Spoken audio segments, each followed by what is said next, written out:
burning brighter somewhere.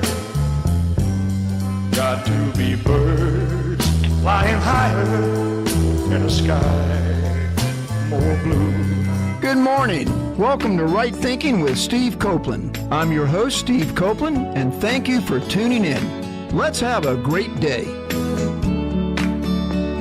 Good morning, everybody. I am really excited this morning. Last week on our show on credit, I ended up by telling you that working and getting a job is a pretty good thing if you're going to have good credit. Yeah, that makes a lot of sense, doesn't it? You know, if you want good credit, you might have an income so you can pay your bills. But as I was going to the show and getting a lot of comments from people that phoned in to me, I've got a buddy named Gary that's my racquetball buddy at the YMCA, and he said to me, he said, you know, one thing that you didn't say about credit is that credit will help you, and you're going to need it to get a job. And so I just wanted to thank Gary for pointing that out. We're going to have more sessions on credit. We didn't even really scratch the surface. But I did tell you that I was going to be introducing my friend Dave Richards, and that y'all were going to love him. And in a moment, I'm going to introduce him. He's ready to come on board now.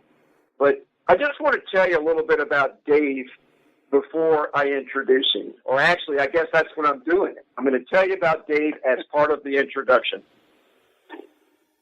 I just want to thank Dave for believing in me, because he was Right Thinking Foundation's very first partner.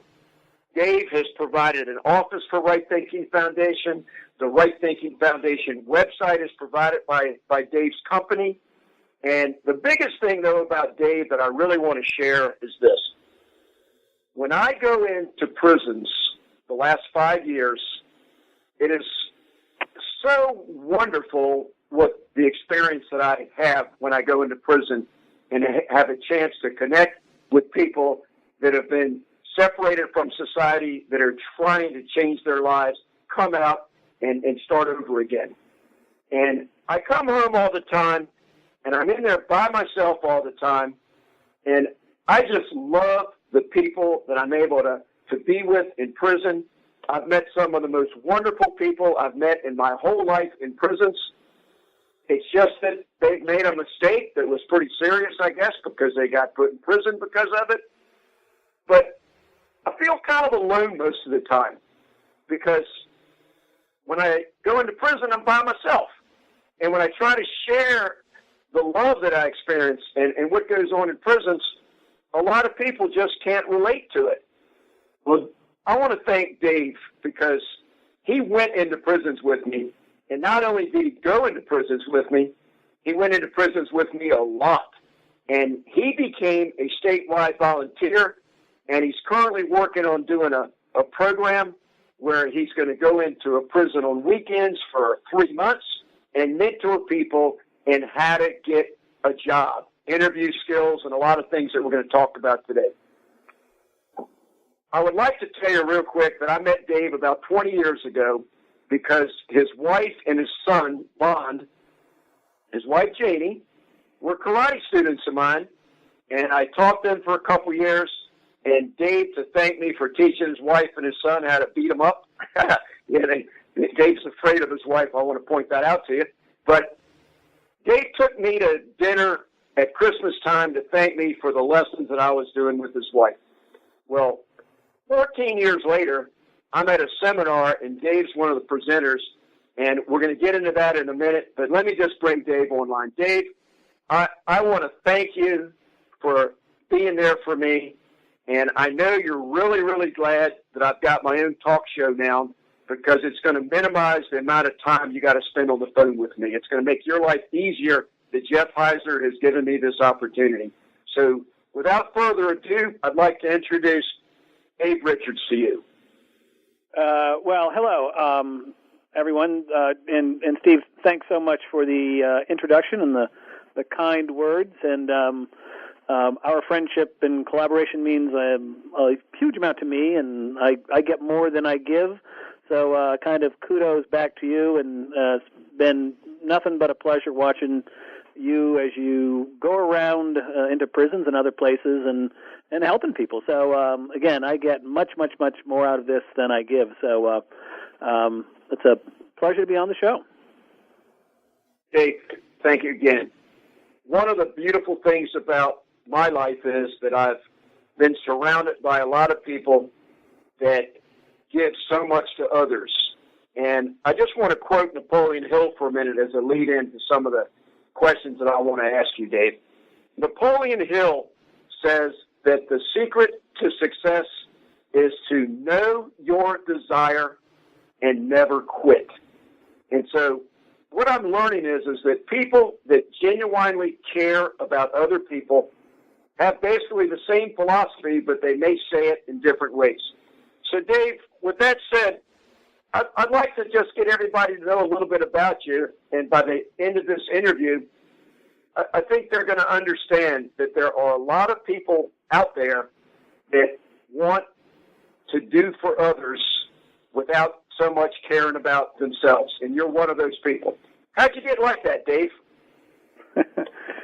Thanks. So let me tell you a little bit about myself. I grew up in New England, large family, 7 brothers and sisters and parents, and I look back and really can honestly say I think I have been one of the luckiest people alive to be born into the situation I've been born into.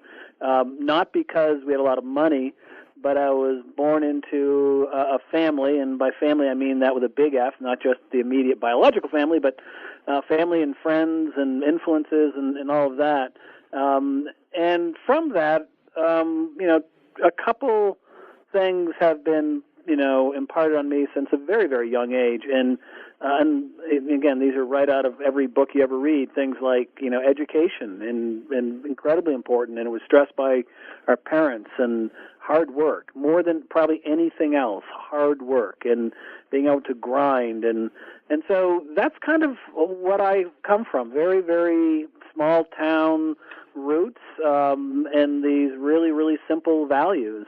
And I try to hang around people that kind of believe those same things, and hard work and friendship and giving. And so that's where I come from.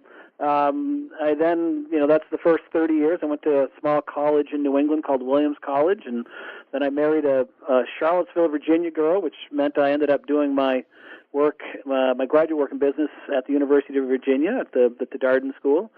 And so I've now been a Mid-Atlantic, Virginia, North Carolina person for the last almost 30 years. And that's where, again, my life ended up, crossing paths with Steve Copeland on a number of occasions. So that's me in a nutshell. That's good, Dave. Hey, I want to say that day I was at that seminar when I reconnected with you. I came up to you, and I didn't recognize you because I hadn't seen you in 13 years, and you actually looked younger than you did when I first met you 13 years earlier. You must be doing something right. But the seminar that you did fascinated me, and being the kind of person I am, I wanted to meet you because you taught me something that day that I wanted to thank you for. The seminar was called 25 Years, 10 Projects that you were involved in, and what I learned. Can you hit the highlight of that for a minute? I mean, I could do it because I love it, but would you talk about that for a second? Sure.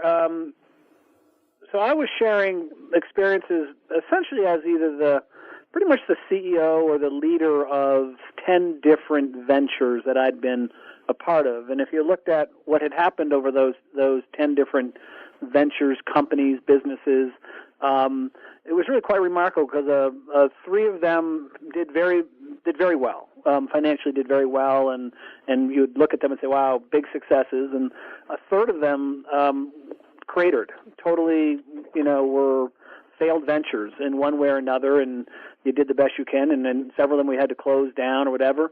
And then another third of them went sideways. They didn't do great, they didn't do bad, they just went sideways. And you learn, interestingly, you learn a lot more from the experiences of the ones that crater and go sideways than you learn from the ones that do really well, because generally the common denominator across all of those 10 ventures. The common thing is we worked hard. We tried our best. We think we were creative. We think we listened to customers. We think we did all of those things the same, and some worked and some didn't. But there were some things that oftentimes were out of our control that actually worked in our favor.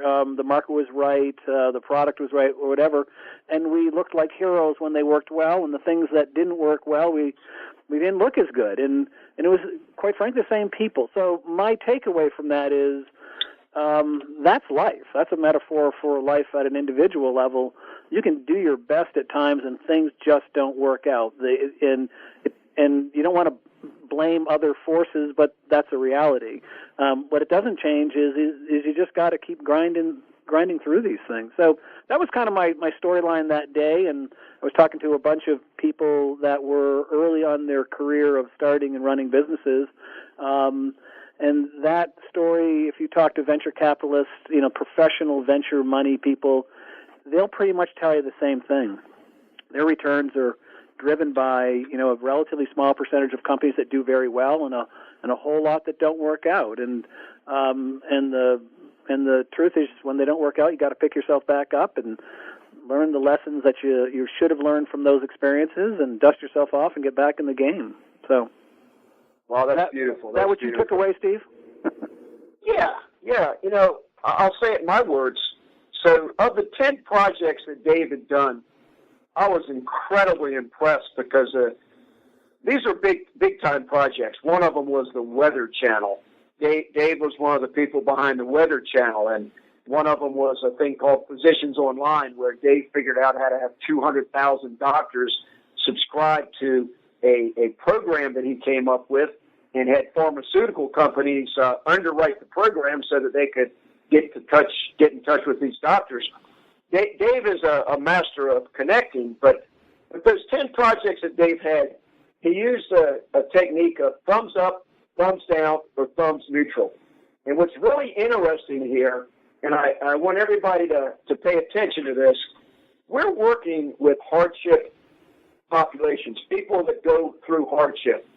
Not everybody is like poor, but people that are experiencing hardship. And what Dave just talked about is being able to not get hung up in the past, just cut your losses and move forward. Learn from it. That's what he just said. But of those 10 businesses, if I remember correctly, only 3 of them had a thumbs up that were successful, and 4 of them were thumbs down, where he had to just learn from it, get out of it, and move on. And 3 of them, the remaining 3, were like neutral, neither good nor bad. So what I've learned from Dave that day and all of our interaction ever since is Dave is a guy that knows how to move forward. So I want to bring one more thing and then move back to Dave. When I was talking to Dave about the interview, I shared something with him that he agreed with. I spent so much time speaking on the subject of how to persevere and get through hardship that I told Dave, I think I need to lighten up a little bit because, why are we fighting so hard to persevere? My answer is because I love life. I love life and I love everybody. So on the subject of lightening up a little bit, I want to ask you a question. Dave, did you hear about the cowboy that went into the saloon walking his dog and his dog had a limp? Did you hear about that, Dave? No. Yeah, I'm just trying to lighten up a little here, Dave. So cowboy's in the saloon with his dog on a leash that's limping, and when they get inside the saloon, the dog says, I want to know who shot my paw. Yeah, it's kind of silly. So, Dave, what I want to go into next is you have shared some personal stories with me when we traveled across the state of Virginia, in and out of prisons, about your father and what you learned from your father. And I know that he had some very inspirational people